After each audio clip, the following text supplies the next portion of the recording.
ఈరోజు మనం ప్రపంచాన్ని వణికిస్తున్న హెచ్ఎంపీవీ వైరస్ గురించి తెలుసుకుందాం. హెచ్ఎంపీ వైరస్ 2001లోనే ఇంట్రొడక్షన్ అయిందని, అది అంచెలంచెలుగా వ్యాపిస్తూ ప్రపంచవ్యాప్తంగా నేడు విస్తరించిందని కూడా కేంద్ర ఆరోగ్య శాఖ మంత్రి జేపీ నడ్డా గారు నిన్న ప్రకటన ఇచ్చినారు. ఈ హెచ్ఎంపీ వైరస్ ఒక వారం క్రితం చైనా దేశంలోనూ విస్తారంగా వ్యాపించింది. అక్కడ హాస్పిటల్లో రోగులందరూ కూడా హెచ్ఎంపీ వైరస్ పాజిటివ్తో హాస్పిటల్ అన్ని కూడా ఫుల్ అయ్యాయి. అక్కడి నుంచి వేగంగా మలేషియా దేశాల్లో కూడా హెచ్ఎంపీ వైరస్ వ్యాపించింది. ఆ తర్వాత అనేక దేశాలు కూడా హెచ్ఎంపీ వైరస్ పట్ల అవగాహన కల్పించడం జరిగింది.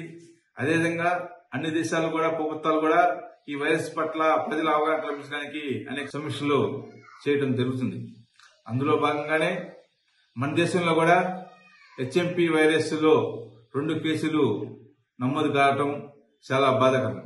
అది కూడా 3 నెలల చిన్న పిల్లలకు, అదేవిధంగా 8 నెలల చిన్న పిల్లలకు రావడం చాలా బాధాకరమైన సంఘటన కూడా చెప్పుకోవచ్చు. ఈ హెచ్ఎంపీ వైరస్ పట్ల కేంద్ర రాష్ట్ర ప్రభుత్వాలు కూడా ఎప్పటికప్పుడు ప్రజల నుంచి స్పందన తెలుసుకుంటూ ఆరోగ్య శాఖ కూడా అనేక అవగాహన కల్పించడం జరిగింది.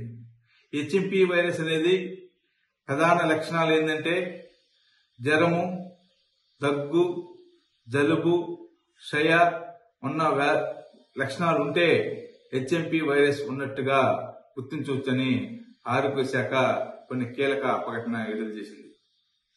ఇది ఎక్కువగా చలికాలంలో హెచ్ఎంపీ వైరస్ వచ్చే అవకాశాలు మెండుగా ఉన్నాయి. జనవరి నుంచి ఫిబ్రవరి దాకా చలికాలం కాబట్టి ఈ 40 రోజులు ప్రజలంతా కూడా అప్రమత్తంగా ఉండాలని, ఎలాంటి వ్యాధి వచ్చినా కూడా వెంటనే డాక్టర్ సంబంధించి టెస్టులు నిర్వహించుకోవాలని కూడా కేంద్ర ఆరోగ్య శాఖ ఒక ప్రకటన విడుదల చేసిన జరిగింది.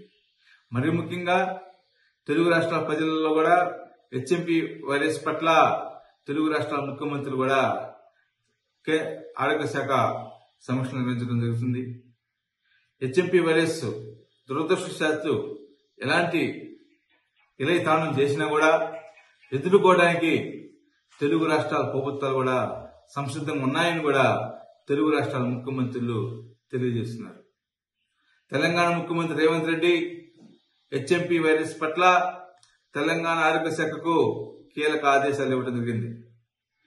హెచ్ఎంపీ వైరస్ కిట్లను సిద్ధంగా ఉంచాలని, ఆక్సిజన్ సిలిండర్లను సిద్ధంగా ఉంచాలని, హెచ్ఎంపీ వైరస్ ఒకవేళ వచ్చిన రోగులకు ప్రత్యేకంగా వైద్యం అందించాలని కూడా హాస్పిటల్ యజమానులకు, అదేవిధంగా ఆరోగ్య శాఖకు కూడా కీలక ఆదేశాలను జారీ చేయడం జరిగింది.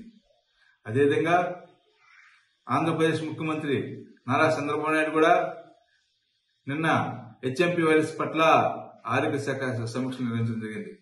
ఆరోగ్య కిట్లతో పాటు మాస్కులను కూడా సంసిద్ధంగా ఉంచాలని, హెచ్ఎంపీ పాజిటివ్ వచ్చిన రోగులను కూడా తక్షణ వైద్యం అందించడానికి కూడా ప్రభుత్వం సంసిద్ధంగా ఉందని కూడా తెలియజేసినారు.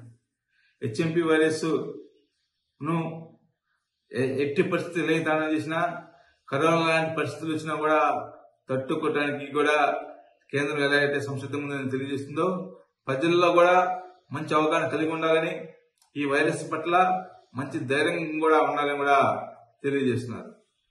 చైనా దేశంలో వచ్చిన ఈ హెచ్ఎంపీ వైరస్ అక్కడ ఇలయతాండం చేస్తుందని, అక్కడ లాక్డౌన్ దిశగా ప్రభుత్వాలను కూడా ఆలోచన చేస్తున్నాయని, అదే తరహాలో మన దేశంలో కూడా మరొకసారి కరోనా తరహాలో కూడా హెచ్ఎంపీ వైరస్ ఇలయతాండం చేస్తే ప్రభుత్వాలను సంసిద్ధంగా ఉన్నాయి కానీ ప్రజల్లో కూడా అవగాహన కల్పించడానికి కూడా సంసిద్ధంగా ఉన్నాయని, ప్రజల్లో కూడా స్వచ్ఛందంగా ముందుకొచ్చి ఈ వ్యాధి పట్ల, ఈ వైరస్ పట్ల సంసిద్ధంగా ఉండాలని కూడా కేంద్ర రాష్ట్ర ప్రభుత్వాలు ప్రజలకు సూచిస్తున్నారు.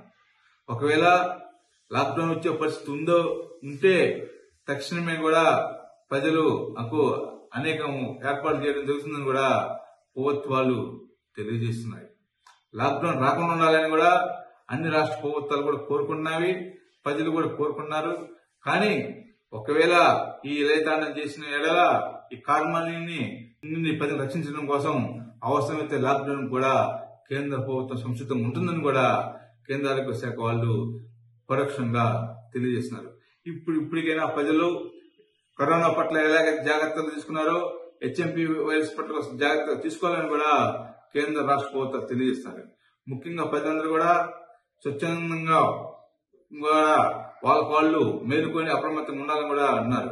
ముఖ్యంగా దగ్గు, జ్వరం, జలుబు వెంటనే డాక్టర్ని సంప్రదించి డాక్టర్ సలహా తీసుకోవాలని, అదేవిధంగా మాస్కులు ధరించాలని, అదేవిధంగా వ్యక్తుల మధ్య దూరం పాటించాలని, అదేవిధంగా ఫంక్షన్లు గాని జన సంబంధం ప్రదేశానికి దూరం ఉండాలని, ఫాస్ట్ ఫుడ్లు గాని నూడిల్స్, మంచూరియా గాని లాంటి పదార్థాలకు దూరం ఉండాలని, జంక్ ఫుడ్లు, పిజ్జా లాంటి పదార్థాలకు దూరం ఉండాలని, కూల్ డ్రింక్స్ లాంటి వాటికి కూడా దూరం ఉండాలని కూడా కేంద్ర రాష్ట్ర ప్రభుత్వాలు తెలియజేస్తున్నారు. వీటన్నిటికీ దూరంగా ఉంటే హెచ్ఎంపీ వైరస్ ను ఎదుర్కోవడం పెద్ద కష్టమే కాదని కూడా కేంద్ర ఆరోగ్య శాఖ వాళ్ళు ఒక ప్రకటనను తెలియజేస్తున్నారు. ఏది ఏమైనప్పటికీ ప్రజలందరూ కూడా ప్రభుత్వం ఇచ్చే భద్రతతో పాటు ప్రజలు స్వచ్ఛందంగా ఉండి హెచ్ఎంపీ వైరస్ పట్ల అప్రమత్తంగా ఉండి మేలుకొని ఈ వ్యాధిని పట్ల ఎలాంటి విలయతాండం చేసినా కూడా తట్టుకోవడానికి ధైర్యంగా ఉండాలని కూడా కేంద్ర రాష్ట్ర ప్రభుత్వాలు ప్రజలకు తెలియజేస్తున్నారు.